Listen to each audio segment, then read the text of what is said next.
Hi, ma'am. Ma'am, blog anong ba mapuraga lakjare?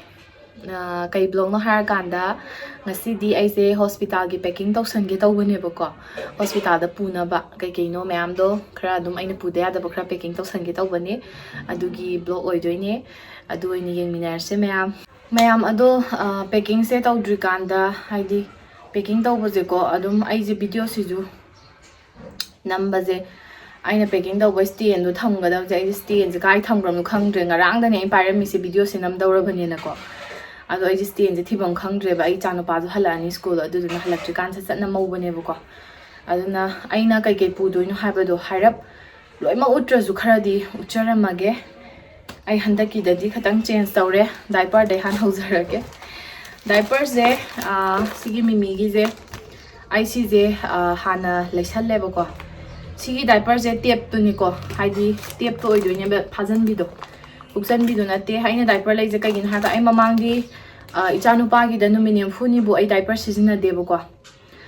mama hoina dum ai gi apopa ima do ai yum da su lai pam da ko aduga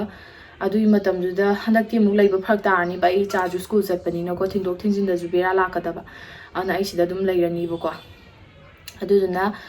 diaper aina phi dos phi su phi do khoi mama ai jo ji se thabak kan chin ma matam oi ba hai tare ko ai gi august dum tai mama jo august ni handak so august oi doini machi mana wani ma adu duna ai je handak ti isa da ju wa da na ba adai ai gi seba to wi da ju wa da na ba ai diaper khadi use tawrage na diaper se chen jalle kai gi no de aina si hana cheli se tai na ti online da na online de chelo ba na khadang di tai da na ko leitam ni na sum ba sep khar su yeng de ya ti aduga si side da laga ne MRP da mu yolakadoine ba si se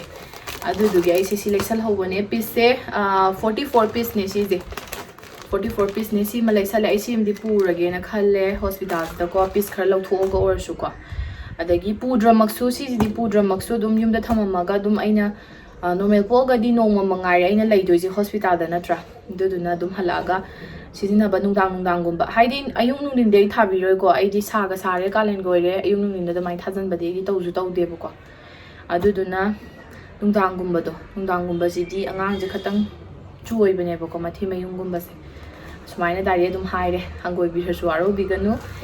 adugi ai adum chenjal hore haidi ai nupa na zo muk mangon da pharmacy de lei ba ko mon ko chen na dana ba ai na dum chenjal jawre handak ti si se aduga I say I can offer a CLA. My dress to CLA like go, do I uti ularoge. I just minor to cotton gi handkerchiefs oy be abuko, adum cotton gi baby was close having a season. Mamma made a top period, you mind a van, I see CLA buko. Itanu pado, magidum, rumalo is a navana. Rumal school chatlamina rumaz at the gataidena. Adugi, adum sumina, the gisi cotton name so for a buko. Ado siziga. Sigi pissing si mama mami te topi su ngai na ban sim ga chele online de gi chen bani ina hana loina adagi si cherang jibudi apak pa dune dum sidi ai mamang si na gi bai ne dum aina hospital da pu da ba cherang ji dum changi da na pu da ya da ni na leina do sharuk na edum phazana shudoga aina na thamme ha aduga wipe se chenjale wipe se Sigi piece of home the lupa canum or given a tapsana ninjum but hope track her sukui se Igi janupagi lotion gay loin and wear pa the machina dum sizina da rabanina naina wipes me henjalaga lotion ne powder ne adagi cream ne toroga pula chelo reco the wipes ma I purani Sigi wipes se amalo toga hapani boko hospital aduga quite the hamba thon ga da banu siba ma si ai cherang ga di loi ha pa ga ni thupa ga du jom tang ma lu langge nu siba do tang langge ko ha was why the wish si gi angau ba han u lor angau ba ze si ai gi chanu pa na si na gi bai du ne ba ko adu ra ga ju si se kaino tawre phajan su de iron taw thoe du ne na thammi se ko nan su do ga aduga piece manga ne si piece manga ra kaino moi ban manga hape white chidi ko white china ahanbei yombai do aduga sisina magi athaba do he puthorok pe ingi de ngang do nushi tre ngo ma'am ꯅꯨꯡꯁꯤꯗ꯭ꯔꯦ ꯌꯦꯡꯉꯣ ꯑꯗꯨꯗꯨꯒꯤ ꯁꯤꯁꯦ ꯁꯤꯃ ꯍꯥꯞꯄꯤꯔꯦ ꯁꯤꯃ ꯑꯊꯥꯕꯁꯦ ꯑꯍꯥꯟꯕ ꯌꯣꯝꯅꯕ ꯁꯤ ꯑꯊꯥꯕꯁꯦ ꯂꯩꯌꯦꯀꯣ ꯁꯨꯝꯕ ꯅꯠꯇꯕ ꯑꯗꯨꯝ ꯀꯛꯄꯗꯣ ꯑꯗꯨꯗꯣ ꯂꯩꯌꯦ ꯌꯥꯝ ꯂꯩ ꯑꯗꯨꯝ ꯌꯥꯝ ꯂꯩ ꯑꯩ ꯑꯍꯥꯟꯕꯗ ꯈꯔ ꯑꯗꯨꯝ ꯌꯥꯝ ꯂꯩꯈ꯭ꯔꯦ simak natraga ko sumaina thabado lei adu sima hape haidi sisindi aina hospital da pubai do adugi hanagi ahambagi pubagi khara aina spec tawbudo dudune bo oidoise aduga aina ningtha je ani lei si ani lei baze kaino har kanda tu si machu je ani lei bane bako to si machu je ani lei bane meter ani khak lawe kaigino har kanda ai je mamangda ai nupa na ju myam lei salaki ba ai chanu pa gi keno taw kanda ko ana chujin chijin hodana tera gi ningtha se am lei bako aduna yam lei salo kai kani na tra kalenda su oire pok toy se duduna aina sigi je magi ahambagi angang unare har kanda angangi yomna biro har kanda magi ahambagi thongbado aduda magi oina leibani haba saaga leizarure aina isana leizarubani sije machuji jo aina pamjaye bako adumaina siji ma thonbirage siji oina pige na aina si leibane yam su pame phi jam phai ko tera orjo adu sida leire aduga aije kai hakke hai kanda aigi hospital bu baido kai utpanina khra ulage aigi cotton gi fi ani ma hapchalle fi asungba do ni sisi ko fi asungba do dum khangam ni nupa na bi dum khangaroi nupi na di khra khangani ko amai fi asungba ni ma hapchalle hospital da fi je ma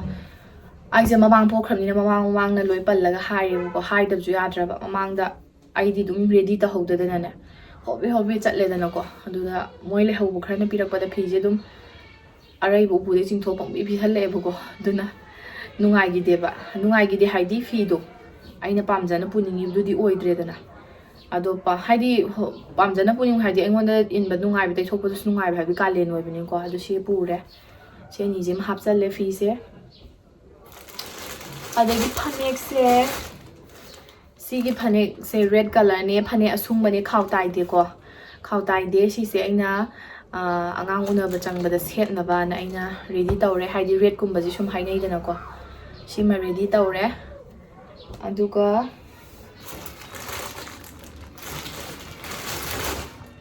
aduga si extra ani sim ga hapsalle phanek se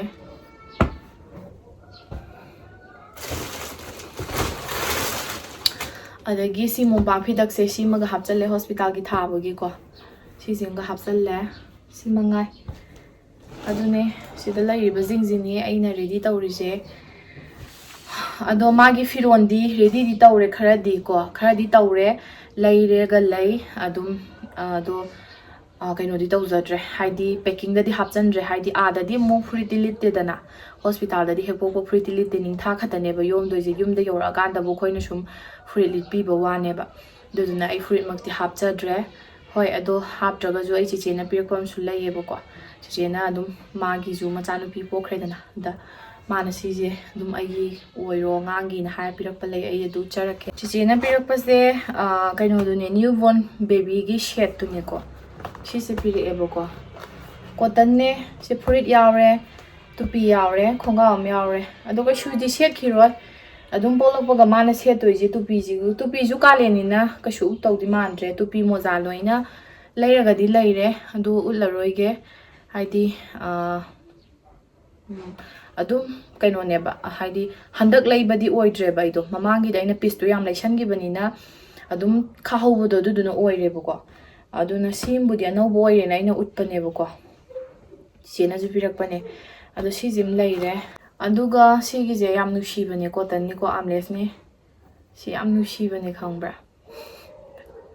si yam nushi ai di orange color ji jo ai gi favorite color ni ko aduna ai di si yam nushi amles ko oraga amte yoto yam nushi dra amles ko oraga yam nushi dra me ai si yam nushi khoi che na pibirak pane bako ahan bane adum magi mai ju machan pido unagi ni adum handakti dum khoi che na am pire adai si blue zinga pire ko to si zinga pirak pane chi che na to pa ju pirak pa lai thaba du dei ularoi ge ai puthokpada ai ji si katang mayam da unna bu hotna ba ji si bu ai ngon ta yam wangang bu wa zai bu ko dujuna ꯁꯤꯁꯤꯡꯁꯦ ꯄꯤꯔꯛꯑꯦ ꯌꯥꯝ ꯅꯨꯡꯁꯤ ꯑꯗꯣ ꯍꯣꯏ ꯑꯩꯅꯁꯨ ꯈꯔꯕꯨꯗꯤ ꯑꯗꯨꯝ ꯂꯩꯁꯜꯂꯦ ꯑꯗꯣ ꯃꯣꯖꯥ ꯀꯩꯀꯩꯗꯨꯗꯤ ꯍꯣꯏ ꯑꯩ ꯃꯃꯥꯡꯒꯤ ꯏꯆꯥꯅꯨꯄꯥꯏꯗꯗꯤ ꯌꯥꯝ ꯎꯠꯈꯤꯀꯣ ꯍꯥꯏꯗꯤ ꯑꯩꯅ ꯂꯩꯁꯟꯕ ꯃꯌꯥꯝꯗꯣ ꯃꯣꯖꯥ ꯇꯨꯞꯄꯤ ꯀꯩꯀꯩ ꯂꯣꯏꯅ ꯂꯩ ꯑꯗꯣ ꯑꯩꯅ ꯃꯃꯥꯡꯗ ꯎꯠꯈ꯭ꯔꯕꯅꯤ나 ꯍꯧꯖꯤꯛ ꯎꯠꯂꯨ ꯀꯩꯗꯧꯔꯅꯤ ꯆꯤꯟꯅ ꯑꯣꯏꯅ ꯍꯥꯏꯔꯦ ꯎꯠꯂꯔꯣꯏꯒꯦ ꯍꯥꯏꯗꯤ ꯑꯩꯅ ꯖꯝꯕꯣꯗ ꯐꯖꯅ ꯄꯦꯛ ꯇꯧꯔ ꯊꯝꯈ꯭ꯔꯦꯕ ꯑꯗꯨꯅ ꯑꯩ ꯑꯗꯨ ꯍꯥꯡꯇꯣꯛꯑꯒ ꯄꯣꯠꯇꯣ ꯂꯧꯊꯣꯛꯑꯒ ꯂꯣꯏꯁꯟꯅꯕ ꯍꯣꯠꯅꯕꯗꯣ ꯑꯩ ꯑꯗꯨꯗꯣ ꯉꯝꯃꯔꯣꯏꯕꯀꯣ ꯑꯗꯨꯅ ꯋꯥꯔꯧꯕꯤꯕ ꯌꯥꯗꯦ ꯎꯠꯆꯔꯣꯏ ꯑꯩꯒꯤ ꯁꯤꯁꯤꯡꯁꯤꯇꯪ ꯍꯥꯟꯅ ꯎꯠꯆꯔꯦ ꯑꯩ ꯍꯥꯏꯔꯤꯕꯁꯤꯡꯁꯦ ꯄꯦꯛ ꯇꯧꯁꯜꯂꯅꯤ ꯑꯗꯨꯒ ꯑꯩꯒꯤ ꯕ꯭ꯂꯥꯡꯀꯦꯠ ꯃꯦꯗꯤꯌꯝ ꯑꯃꯒ ꯍꯥꯞꯆꯜꯂꯒꯀꯣ ꯕꯦꯛ ꯑꯆꯧꯕ ꯑꯝꯗ ꯄꯦꯛ ꯇꯧꯁꯜꯂꯒ ꯐꯠ ꯂꯥꯎꯅ ꯆꯦꯟ ꯌꯥꯅꯕꯀꯣ ꯑꯗꯨꯗꯨꯅ ꯑꯗꯨꯃꯥꯏꯅ ꯄꯦꯛ ꯇꯧꯁꯜꯂꯒꯦ ꯑꯗꯣ ꯄꯦꯛ ꯇꯧꯁꯟꯕꯁꯦ ꯂꯣꯏꯔꯒ ꯍꯥꯄꯛꯁꯤꯔꯥ ꯅꯠꯇ꯭ꯔꯒ ꯑꯗꯨꯝ ꯎꯠꯂꯕꯅꯤꯅ ꯁ꯭ꯋꯥꯏꯗ ꯑꯗꯨꯝ ꯂꯣꯏꯁꯜꯂꯒꯦ ꯑꯩ ꯉꯝꯃꯒꯗꯤ ꯍꯥꯄꯛꯑꯒꯦ ꯑꯗꯣ ꯉꯝꯗ꯭ꯔꯒꯗꯤ ꯚꯤꯗꯤꯑꯣꯁꯦ ꯅꯝꯃꯔꯣꯏꯒꯦ ꯑꯗꯨꯝ ꯄꯦꯛ ꯇꯧꯁꯜꯂꯒ ꯑꯗꯨꯝ ꯂꯣꯏꯁꯟꯈ꯭ꯔꯒꯦ ꯑꯗꯣ ꯃꯌꯥꯝ ꯁꯤꯅꯤ ꯑꯩꯒꯤ ꯀꯩꯅꯣꯁꯦ ꯑꯗꯣ ꯃꯌꯥꯝꯅ ꯑꯗꯨꯝ ꯅꯨꯡꯁꯤꯕꯤꯗꯨꯅ ꯑꯩꯒꯤ ꯚꯤꯗꯤꯑꯣꯁꯦ ꯅꯧꯅ ꯌꯦꯡꯕꯤꯕ ꯆꯪꯕꯤꯔꯛꯄ ꯑꯣꯏꯔꯒꯗꯤ ꯁꯕꯁꯀ꯭ꯔꯥꯏꯕ ꯇꯧꯁꯟꯕꯤꯔꯝꯃꯣ ꯑꯗꯒꯤ ꯑꯗꯨꯝ ꯍꯥꯏꯅꯤꯡꯕ ꯂꯩꯔꯁꯨ ꯑꯩꯒꯤꯗꯤ ꯀꯃꯦꯟꯇ ꯑꯗꯨꯝ ꯊꯝꯕꯤꯔꯝꯃꯣ ꯍꯥꯏꯖꯕꯗꯣꯀꯣ ꯑꯩ ꯂꯣꯏꯅ ꯄꯥꯖꯩ ꯀꯃꯦꯟꯇꯣ ꯍꯜꯂꯛꯇ꯭ꯔꯒꯁꯨ ꯑꯩꯅ ꯂꯣꯏꯅ ꯎꯖꯩꯌꯦꯕꯀꯣ ꯑꯗꯨꯝ ꯂꯣꯏ ꯄꯥꯖꯩ ꯑꯗꯨ ꯃꯌꯥꯝꯅꯁꯨ ꯁꯣꯏꯗ ꯉꯥꯝꯗꯕ ꯑꯣꯏꯕꯤꯌꯣꯅ ꯍꯥꯏꯕꯤꯔꯛꯄꯗꯣ ꯑꯩ ꯑꯣꯏꯖꯔꯒꯦ ꯁꯣꯏꯗ ꯉꯥꯝꯗꯕ ꯏꯃꯥ ꯏꯆꯥ ꯑꯅꯤꯃꯛ ꯑꯣꯏꯖꯔꯒꯦ ꯑꯗꯨꯒ ꯗꯦꯂꯤꯚꯔꯤ ꯃꯃꯥꯡꯒꯤ ꯚꯤꯗꯤꯑꯣꯁꯦ ꯁꯤꯅ ꯂꯣꯏꯈꯤꯕꯁꯨ ꯌꯥꯏ ꯅꯠꯇ꯭ꯔꯒ ꯃꯇꯨꯡꯗ ꯕꯦꯕꯤꯒ ꯑꯩꯒ ꯑꯣꯏꯅ ꯎꯠꯂꯛꯄꯁꯨ ꯌꯥꯔꯦ ꯍꯥꯏꯗꯤ ꯑꯩꯁꯦ ꯕꯦꯕꯤ ꯍꯥꯏꯕ ꯑꯩ ꯏꯆꯥꯅꯨꯄꯥꯗ ꯁꯨꯝ ꯑꯩꯅ ꯕꯦꯕꯤ ꯍꯥꯏꯈꯤꯕꯗꯣ ꯑꯗꯨꯒꯤ ꯕꯦꯕꯤꯅ ꯑꯃ ꯍꯩꯅꯔꯦꯕꯀꯣ ꯑꯩꯒꯤ ꯏꯆꯥꯁꯦ ꯑꯗꯨꯃꯥꯏꯅ ꯎꯠꯂꯛꯄꯁꯨ ꯌꯥꯔꯦ ꯅꯠꯇ꯭ꯔꯒꯅ ꯁꯤꯒꯤ ꯃꯃꯥꯡꯗ ꯚꯤꯗꯤꯑꯣ ꯑꯃ ꯂꯩꯔꯛꯄꯁꯨ ꯌꯥꯏ ꯍꯥꯏꯗꯤ ꯅꯨꯃꯤꯠꯁꯦ ꯇꯝꯕ ꯉꯝꯗ꯭ꯔꯦꯕ ꯅꯨꯃꯤꯠꯁꯦ ꯇꯝꯕ ꯉꯝꯗ꯭ꯔꯦ ꯍꯥꯏꯗꯤ ꯑꯣꯡꯂꯤ 12 days ꯈꯛꯇ ꯉꯥꯏꯁꯜꯂꯛꯑꯦ ꯑꯥꯒꯁꯀꯤ 10 मनुंग थाबनेबको अगस्त की 10 जी इदी लास्टनेबको अदुना सिगी मनुंग थाबनीना येगलागदी मतमजे यौबया यौदबया नत्रा हिलक्त्रगना ऑपरेशन तारगना अदुबु अइना ईश्वरदबुदी निजैको अइदी नॉर्मल पामजै अदुना नॉर्मल अदुम कइनो तौजगे सोयंगाम यावदना नॉर्मल डिलीवरी तौबा ngamba ओइजगे अइगिदी अइ ऑपरेशन जे अइगी ओइना याम किजजै आई याम किगल्ले अदुना लियनबत खोबै थबकसे अइ की तंगाई फद्रगना फद्रेदनाको अदो हजिपुकी ओइनादी ईश्वरददी तुमाइ नॉर्मल डिलीवरी जे ओइना तौजगे निजरी मयामनाजु विश पिबिरमो सि ओइना तौबसु ngamba ओइजगे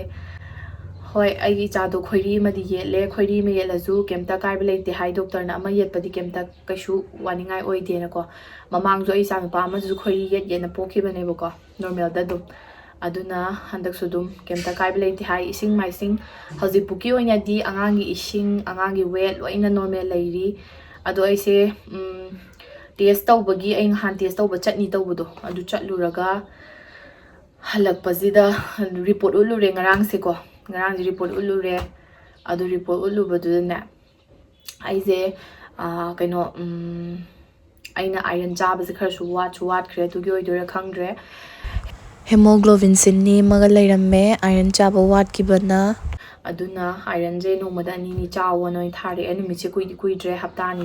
ani khatani ngarise hapta ani phadre 12 days haise natra ado adogi liver ju कहीं तौबगी थाव चामनबई ओइदोय माली नत्रा आइजे हंदक थाव याम चाएबको थाव चाइदि हावजे दुम चानिंगबै नुंति दुम चासनबदो अमाइन तौदना अदुइजु लिवरगी गुली जुम थाजले असि चारी चाबा हौरे ngarangde आइजे आयरन जु वाटबदुगी नुंगाइतेबको अइना जु चाहौदबई अइना खतंग लाइथोकिबगी अदो दुगी बीटरूट तो फुटलगा जु खरंग चारी लोकसु तौबगी कंफोय के चासनगदबजु अमु कंफोय जे आयरन वांगिदनको दुजु मु नुंगाइतबा खनावजे फलाव हेंजिनग्रदि लोक फनब होने का लोक फबे याम कुइ चंगी से तैगी जु नतेबको हिदाकसु फलाव अकनब थाजनब जुं यादबि मतमजे अदुमाय ओइबगी अइना जु हिदाक चासनब जुं कीबि दुगी अइना जु चासनदबैने दुना सत फदबने नत्रदि दुम फरनिबको अदो सिमंगाय अदुनी अदो मैम आइसु वीडियो जे साइड लोइसनजगे चानुपाजु हलानी स्कूल की हलकपा मतम ओइरे अदुना मैम बाय बाय